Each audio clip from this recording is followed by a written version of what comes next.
Hey everybody, it's Jason with Parallel Reality coming back with you here today with an article from MRC Newsbusters, America's Media Watchdog, dated February 26th. And as promised, as I said in yesterday's video, I was going to have an article about Sunny Hostin complaining about stuff soon. And this article is called Sunny Hostin Whines About Being Called a Race Baiter While Bashing Whites. Well, I hate to break it to you, Sunny, but those two things right there, you're being called a race baiter, or you're crying about it, but you're doing it, like... Again, I've said this before in other videos. She, to me, is the very definition of highly educated but retarded. So let's go ahead and see what she said. And I heard what she said, but I haven't actually read this article. But it says, during the Tuesday episode of the Views podcast, Behind the Table, I did not know that they had anything like that. So the staunchly racist ABC host Sunny Hostin whined about being called a race baiter. The kicker was the fact that she was complaining about being called a race baiter while at the same time bashing white people for supposedly having it so easy in life.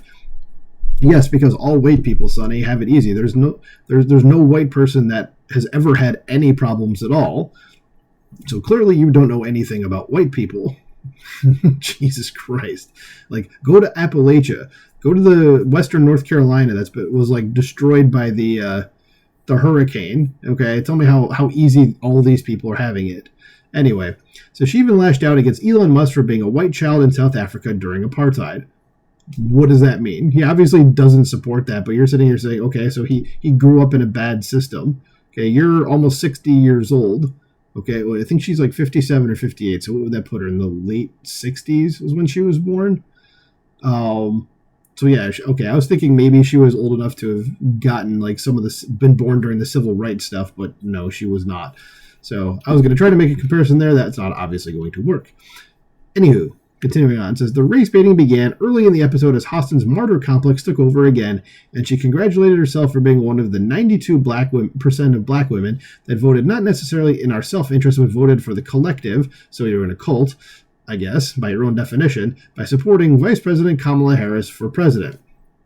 Says, according to her, President Trump's voters were that voting constituency that's dragging us all down. Yes, because remember, if you're a liberal or a leftist, anybody that doesn't agree with everything that you say is stupid. Okay? Says, when host Brian Teta, the executive producer for The View, asked about the private sector moving away from DEI, Hostin initially argued that there's this myth of a lack of meritocracy in America. It's not a myth. It's quite well... that's exactly what DEI is. Like, again, this is her saying reality doesn't exist. Okay? I have she's a leftist, so... And this is what I said leftists do. Okay? Is that they like to make things up and then just say, that's what's actually happening. It's just... It's a fantasy. So what she said here... is that there's this myth of lack of meritocracy. It's because she legitimately thinks that. And it's like, well, no, that's a true thing. Anyway, it says, but a few minutes later, Hostin did a complete 180-degree flip and asserted that there's a myth of meritocracy in this country. And according to her worldview of reality, it's never been a meritocracy, but rather an ethnocracy.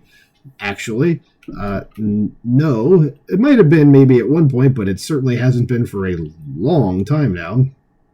So it says, that's when she started lashing out at white people for supposedly having it so easy in Musk's childhood.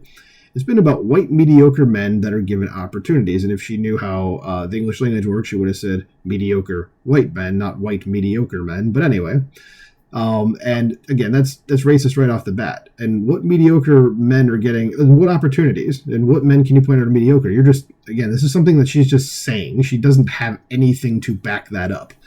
Okay?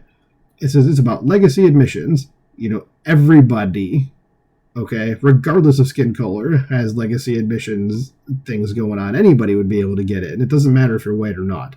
Okay, it says you don't know, you don't have to be excellent. You have to be average if you're white. If you're black, your average must be excellent in order to compete, and that's just absolutely not true in any way, shape, or form. It says, I don't want to rely on the benevolence of a Donald Trump who the Justice Department found who wouldn't let black people live in his buildings. That was determined to be false, so that's just not true. I don't remember the exact statement there, but that's a lie, she's saying. And then continuing on, she says, I don't want to rely upon the benevolence of an Elon Musk who grew up in an apartheid South Africa. So what? Again, so what? Who cares? Says, I don't want to rely on that. And I like how they're trying to say Elon's a racist just because he grew up in a particular society at a particular time. Okay? So you're just trying to say that everybody grew up in the American South, just everybody was racist? And that's just not true. Okay? Like, what I would ask her is, do you know how things work? Okay, like, she clearly doesn't understand people. Continuing on. That flip-flop on meritocracy came after Hostin praised the Department of Justice Honors Program, which she utilized is purely merit-based. You mean so the best people get in? That's good.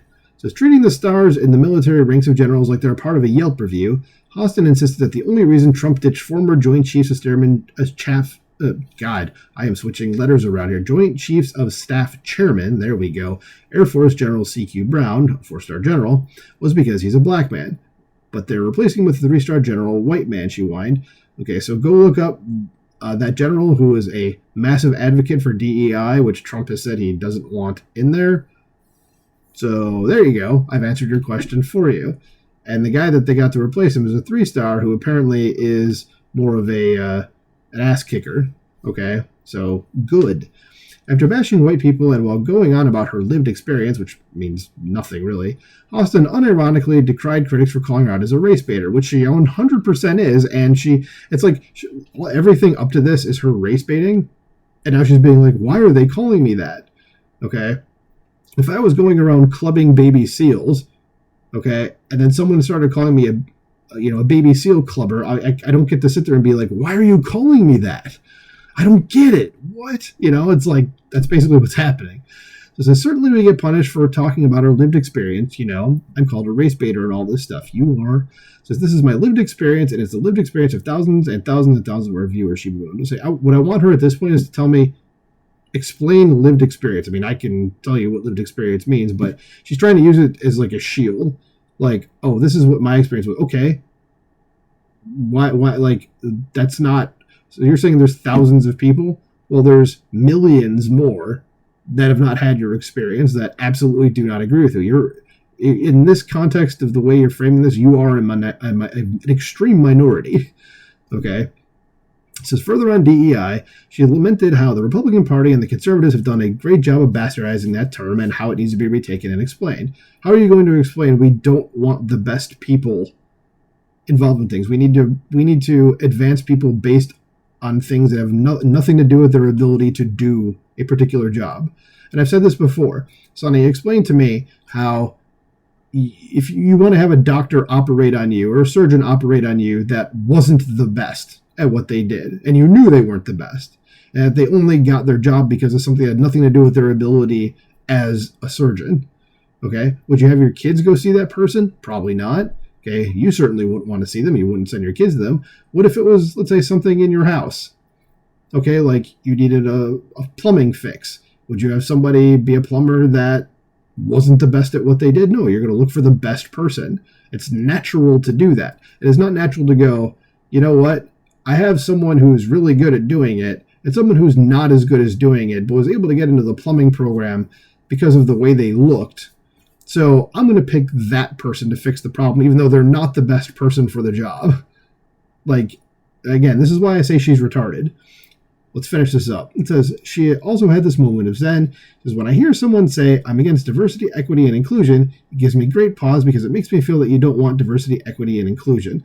Well, no, it's because, so again, this is how she bastardizes it. And that's why this is what leftists do. They're very good at using very positive sounding words or phrases that actually aren't what they really are. And I can't remember Tim Pool's exact comparison that he made. Like, he made something up and said, like, it was something like, we're the group or like we're called, it's like saying Black Lives Matter. Like, of course you're going to say to people like, well, don't you think Black Lives Matter? And naturally you're going to say, yeah, of course they do, which is correct. They do. Of course. But then it's like, you find out what the organization's about. They're a bunch of like racist neo-Marxists, and you're like, oh, and they don't actually care about Black lives. It's just basically a giant embezzlement fund. It's the same thing with diversity, equity, inclusion. Like, well, you're against that? And it's like, that's not what it actually is, though.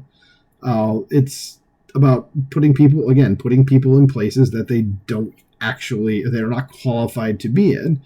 Okay? If someone is better at something else than this, they should go do the other thing that they're actually good at, not the thing that they shouldn't be there for. But I don't know, talking into the wind, I guess. But Sonny Hostin, retard extraordinaire, and there we go. So do you think Sonny Hostin's a race baiter? Because I certainly do. I've mentioned that in probably dozens of videos at this point. I'm kind of getting sick of it, to be honest. Let me know what you think about this in the comments below. Please like, share, subscribe, and I will talk to you soon. Bye.